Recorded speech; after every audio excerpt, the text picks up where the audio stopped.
Evil Softman here, back for another vid. Yay! I'm back on video. But, hello, how are you? I'm okay. A little bit tired. It's been going over Red Cross stuff. Was at training tonight, so I was doing all this stuff. But hey, we're going to do a few little pickups today. This is not going to be game pickups. I haven't really bought any games since I bought the 3DS. I was kind of want to get... That was a huge expenditure, especially since I overpaid for it. But that's by the by. And so I've been picking up a few Blu-rays. I've gone into my whole kind of Blu-ray thing again because really and honestly, I kind of want to play some of my games. I've got like a load of PS3 games that I've bought that I've really not touched. A huge collection of Wii games that I really want to get through, and not really enough time to do it, to be fairly honest. I'm working most days. I need another job. I so need another job. But I've been taking advantage of the Disney buy one get one free. Well, they changed it in Asda. It's buy one get one at buy two for 20, which is not as good, but I get discounts, so it works itself out. So we get the first one, which is the only one I've actually put on at the moment so far, because I bought these on Thursday. So this is Bambi. Now, I always used to hate Bambi. I don't know if I hate... hate's a strong word. It's more... I never got on with it. I don't know really why. I think I always had a negative thing. I think it was quite boring when I was a kid. And it was the same with Fantasia. Fantasia I used to get bored to sleep with, and my mum still finds it really boring. But I feel that I can appreciate it more now. It's more kind of like,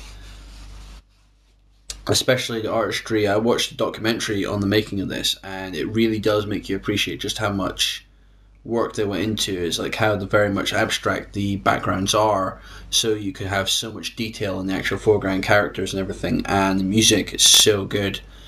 And it's very surprising how everybody thinks that you actually see the mother get shot when you really don't. So I always thought The Lion King did it better. It was basically the same template of a film, and I thought The Lion King was much more... Well, I think it was because it was a 90s film that was just much more relevant to me in the way they did characterization and everything, that I felt that was a much better film, or a more enjoyable film to me. But I haven't actually watched it, so going back, probably will watch it again. I watched real special features. I'm a really big special features. I like to know how things work. I've got a great fascination. It's like I'll watch all them, like Demon Monster, and how he goes on about modifying everything and how to use sticky glue and everything, and go through and how they solder all the different connections and everything, how to mod everything. Probably wouldn't attempt it myself, but I'm fascinated by how things work and everything. So I will sit there and watch all these things. Probably should go in something like a movie business, because I am absolutely fascinated how things work and how the sets designs and how lighting works and how all editing comes together, music and everything. But there we go. Next one is Cars. Now, Cars,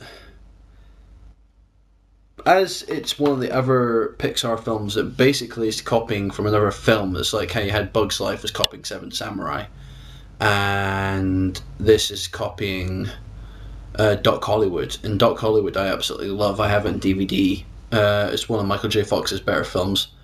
And it's a fairly decent film. It's very different. I can't see Cars 2 being great. I really can't. It's just one of these films that you think, it worked once, I don't know if it'll work twice. I did really love that they put Jeremy Clarkson's voice in this for the British version. I think he plays the agent, and they changed it from the American one. It's like little touches like that they change things just relating on region. Except for Jeremy Clarkson's in the papers this week. Been slipping around on these misses. Not the greatest, but it's pretty decent. I quite like all that stuff, and the fact that they bring Michael Schumacher and everything in there, except I've never been the biggest Shui fan. I think It's a bit like I'm not the biggest Vettel fan at the moment either, just because he wins everything. I'm a big Jenson Button fan, so I was quite happy he got second at the Grand Prix at the weekend, but that's completely obscure if you don't watch Formula One. Next one is Alice in Wonderland. Now, I was never keen on Alice in Wonderland. This is where my completionist comes into play, because I was never that big of an Alice in Wonderland fan. I always thought it was a bit on the off, weird kind of film. I had it. It's not bad. It's just I really loved the book, and I don't know. At the time, I think when I was a kid, I really liked both the books, and I don't think the film was very faithful to him, or if it was faithful, it wasn't entirely faithful to him. Well, it's a Disney film, it's never entirely faithful to them. But it's something probably I'll give it another watch. I was never keen to watch a new Burton one. I didn't like that whole aesthetic. It was like how they did with Charlie and the Chocolate Factory and made supposedly this absolutely wondrous chocolate factory, like in the original room and everything. It was all dark and minimalist and all this very gothic kind of style, and it just wasn't right. This was meant to be this wondrous room, and it just didn't feel that way. The one scene I really did like was the fact that they put the nuts scene back into the film, which they had in the original film. It was like a bad eggs and everything, and they dropped in that. But that was 6.5 dozen. It just wasn't. I didn't like this whole subplot about his dad. It's like a lot of these. I've got really onto real off shit here. But his dad and had it was Christopher Lee, wasn't it? I was going to say Donald Sutherland. It's not. It's Christopher Lee, and having him as a dentist and everything. This is why he went into chocolate and everything. I just really hate that side plot. It just made that film all about Willy Wonka, and it wasn't meant to be. It was meant to be about Charlie. That's really, really off. Right, okay, and the last one is Dumbo. I really like Dumbo. Dumbo is just... I always like the music. I love the plot of it, and Elephants on Parade is one of the most creepy, messed up things you'll ever see in your life. But... especially in a Disney film, especially when you're really young, I think that would put people off alcohol for years. But it's just a very interesting film. I always just loved the music. I loved the whole story and plot line of it, and just how kind of the world worked and how they tried to exploit him for being a flying elephant. But there we go. It's just one of the better early Disney films, I find. So yeah, I got all them for £36, all told. And then we have the new one. It just came today. This is not Disney, by the way. This is new. If you didn't know, the new Harry Potter film came out today, and there it is. Harry Potter and the Deathly Hallows Part 1. Now, this is the thing of the cover, which me and Cyberlink were just discussing. This is the final shot of the film. It's fairly spoiler. This is not the actual standard cover. This is a tinned edition I got off play.com.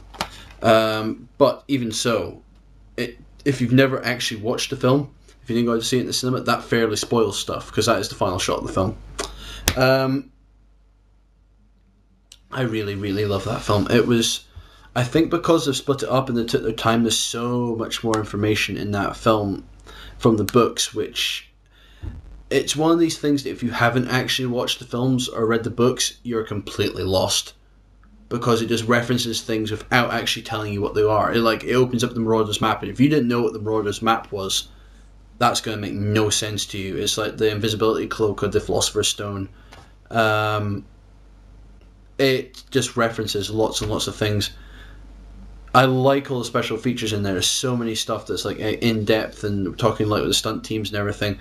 The only thing that really annoyed me was there was no like teaser trailer for part 2. I thought that would have been a gimme. It's like, but obviously not. The one thing I don't like is that BD Live, the Blu-ray, or is it WD, whatever the hell it is. It's like one of these things where you're going online with Blu-ray films. I've never seen the point in it because they never put anything there that you'd actually want to watch. It's like I can understand if you want to put like stuff after the films come out, like, oh, here's some extra deleted scenes or extra features or something that we couldn't put in at the time, but here we go. It's like there was something. What was it? There was one of the Universal things that I thought did this really well. It was like they downloaded trailers while you know how usually when you start up a film and everything, they put all the trailers at the beginning of the film. So it's like, watch this, and if you're a fan of this, you'll love this. What they do in Universal Blu-rays now is they actually scan the internet and they'll give you the most modern trailers, which I thought that's actually quite different because then every time you're putting this disc in, it's going to be different trailers. And I thought that's really interesting. But it just seems this online service stuff, it's always like trailers for films that you'd never want to watch. Or it's just like, no, away with you. Just awful little system. But yeah, that's the Blu-rays I've picked up recently. Not too many, but then again, I don't really want to spend too much money. It's just like I'm just trying to recover after the 3DS. The 3DS was a lot of money. Got really hoarse in the back of my throat just recently, in the last 2 minutes or something. My throat feels Okay. And the last thing, I was going to do like a little mini review on Pilotwings. I got it still on my DS at my 3DS. I haven't took it back. It's like there was a report in the Sun the other day. They were trying, I think, really get behind a lot of people taking this back because it's affecting giving headaches and blurring vision. And to be honest, I can see where they're coming from because I have had it. But they said it was the most return console ever, and I'm not thinking after the Red Ring of Death. I somewhat doubt that. I really, really doubt that. I can't see it being as bad, anywhere near as bad as the Sun is pointing it out to be. But what I've been playing is Pilotwings, and I mentioned this the last video I was doing. I really haven't touched Side of Wars at all. I've put it in, saw it worked, and that's all I've done. Street Fighter I went online once or twice. I've not actually really got in depth with that either. Though I have played on the PS3, so I kind of know what I'm expecting there. Though it's got the bonus stages and it has in the super mode, which actually were fairly difficult because I played it when I was waiting online, and that was fairly annoying. But what I can go in, I was going to do like a little mini review of Pilotwings because that's what I've played the most. I've played it a fair few hours now, and it's a very interesting game because it kind of diversifies. It's like the first few missions and everything, you're picking between your jetpack, a plane, or the hang glider.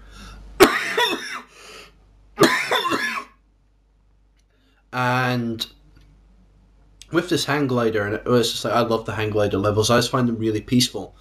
And what I used to do wrong, which on the N64 one, was I would always aim up because I'm trying to get height, and this kills your speed. So that was really retarded. It's just like even thinking about it now, just like, what the hell are you thinking? And in the hang glider stages, you have to hit drafts, and then it's all to do with your angles because as the mission's getting incredibly more difficult, it's how you're doing turns and speed. So the first one is you're going through, so it's like la la la la la. You're just going through these gates, and then you're hitting your landings and everything, which can be quite tricky. But once you kind of know where to slow it down, they're not actually too difficult. But going through, and there's very little controls on it. It's just like moving that and then pressing the B button when you're actually wanting to slow down to brake, and that's pretty much all you're getting with the glider. And apart from hitting the L button when you had to take a photograph of one of the things, but that was really more to do with the free mode, or maybe even with the free mode. It's not really mentioned anywhere. But in the more difficult missions, when you get up to gold and platinum, speed plays such a big part into the hang gliding stages. You have to hit these really sharp incline angles to get something like 150 miles an hour, especially in the platinum missions, and go through these speed barriers. And these are really, really difficult to get these speed up, especially in the platinum one. I've heard there's diamond missions above platinum, and that scares the living hell out of me, because I don't doubt I can I could get probably through the I'll get gold. I'll get all the 3 stars in gold. I could probably get a few in platinum. I don't know. I'll get the diamond ones. Ah, well, there's enough to go, and it shows that the length of the game is really good. The plane missions, the first few are quite easy, and then you start getting these ones where you actually have to target. Now, it starts off alright. It's just like the best thing, you press the Y button, where's it, X? It's one of them, and it brings up a cursor, and then you line this up to shoot targets and everything. And these targets sometimes get quite difficult to hit because sometimes they're moving. It's like eventually there's one of them that's on the back of a car, and it keeps on flowing out balloons, and you have to shoot them really quickly. And then it quite diversifies in the fact that you have to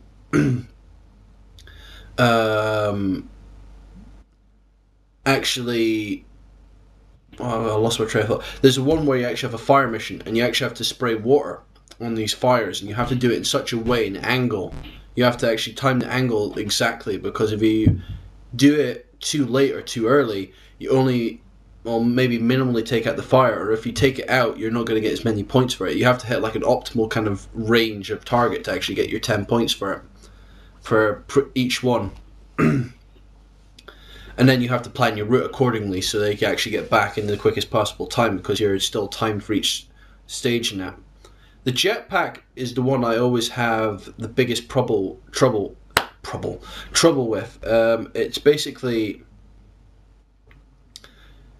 you're using a jetpack that can move and access and everything, so you're firing a rocket and you'll go up, or you can then shoot to the sides or shoot angles, and you're trying to actually go through a lot of targets, and usually these are quite close together, so you have to be fairly accurate. And your main problems are going to be A, your use of fuel, because if you go too low in fuel, that actually deducts points, because if you stay above 10% of fuel, you'll get your full 10 points and everything, but anything lower, you keep on losing points of your fuel. Except the missions will get more complicated, so you have to really time your gas and movement well, so in the routes and everything, so you can get back at the quickest possible time. Then you've got little tasks. Like there was one, the gold ones, where you actually had to bash balloons into a specific area,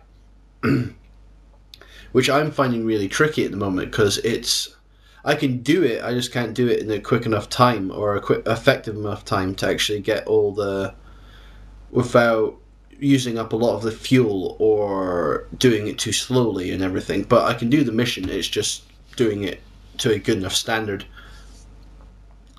But that's your kind of main mission mode. Like I said, you've got your novice, bronze, silver, gold, platinum, and I'm sure there's diamond underneath that if you unlock all the stuff in platinum.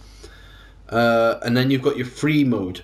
In your free mode, you're basically going around hitting all these kind of information signs. It's like there's a load of balloons that you have to hit, or go through gold rings, or you go through information points. Information points tell you about specific points of the island where you're going through, and if you collect enough of these, you actually unlock panoramas, which is just like a big landscape kind of photo and everything that you can actually go through. But you're actually timed in these sections. I thought they'd just be, you can go as long as you want, but you don't. You get about a minute and a half to collect as much as you can, and then it takes you out.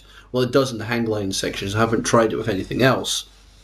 But so far, I am really loving that game. It's got this kind of factor, it just wants you to come back and everything, and I really want to go back to play Pilotwings 64 now with the knowledge I've got from playing that. So I think that's more in the recommendation than anything else. But I would definitely go and check that out if you've got the 3DS or anything. If you're looking to get the 3DS, definitely go and pick that one up. Alright, I've waffled on for 20 odd minutes. This is going to be one weird update. So this is Evil Softman, out.